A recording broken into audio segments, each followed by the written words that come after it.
Hey, how is going? It's Daniel, and in today's video we are diving into 3 exercises commonly seen in the fitness community that I strongly advise against if you want to avoid injuries. Whether we like it or not, injuries happen when you are seriously working out for a prolonged period of time. The stress our joints and tendons accumulate over months and years of training sometimes can be too much, and these 3 exercises or their variations can shorten your path to injury.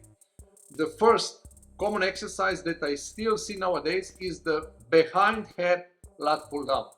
From improving posture to building stronger back muscles, specifically your lats, the lat pull down is one of the best exercises all around, but the variation of this move you want to avoid is the behind the neck lat pull down.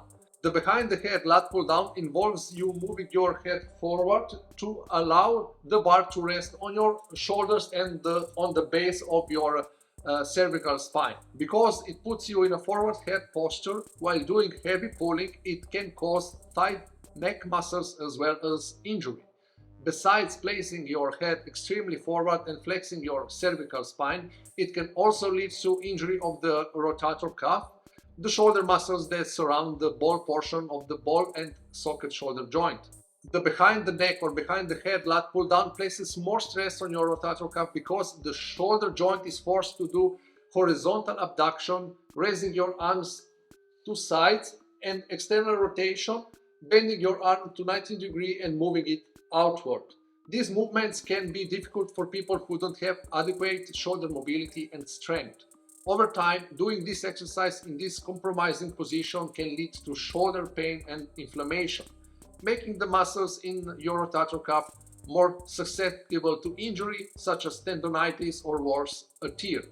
I know that you don't want to sacrifice your gains, and there's a better and safer way of this exercise, which is the forward lat pull down, in which you pull the bar down in front of your face until it's slightly above or touching your upper chest.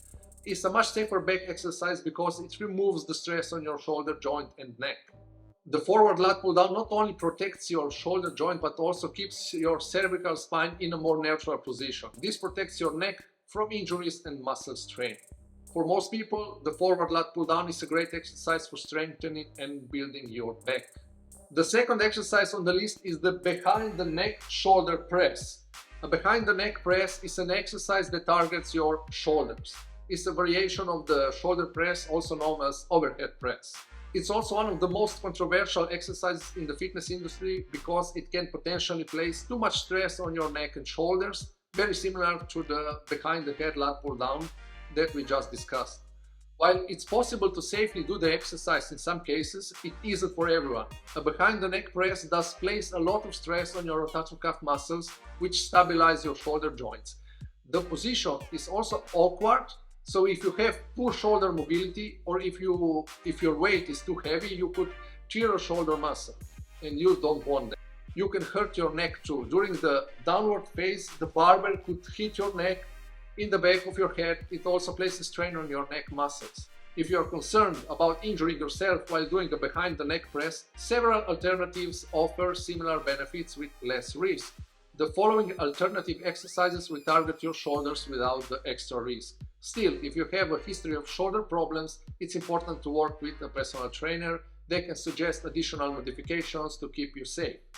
Dumbbells can reduce your risk of injury. Unlike barbells, dumbbells don't keep your arms in a fixed position. This puts less stress on your shoulders because you can move in a more natural way. With dumbbells, your shoulders can also gradually progress to a greater range of motion. Barbells, on the other hand, require extreme extension and abduction. Then you have the basic shoulder press, which is less risky because you hold the weight in front of your body. Like the behind the neck version, the standard shoulder press targets the deltoids, triceps and trapezius. It also works the pectoral muscles in the chest. And here comes the next on the don't do list is the barbell upright row.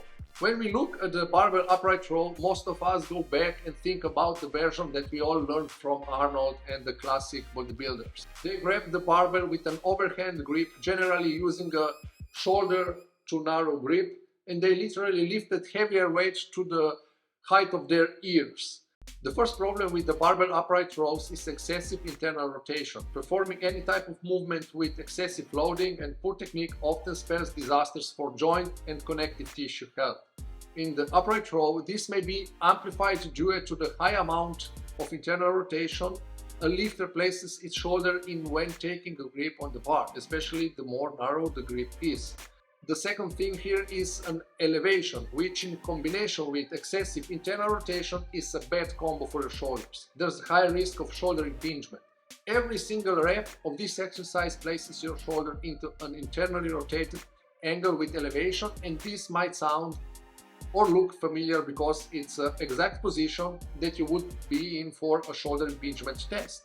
If you really want to include this exercise into your training routine, I suggest that you use dumbbells. With dumbbells, your shoulders will move more naturally and you will have less chances for impingement. However, I would still recommend other shoulder exercises that give you more bang for your buck, like lateral raises and shoulder presses.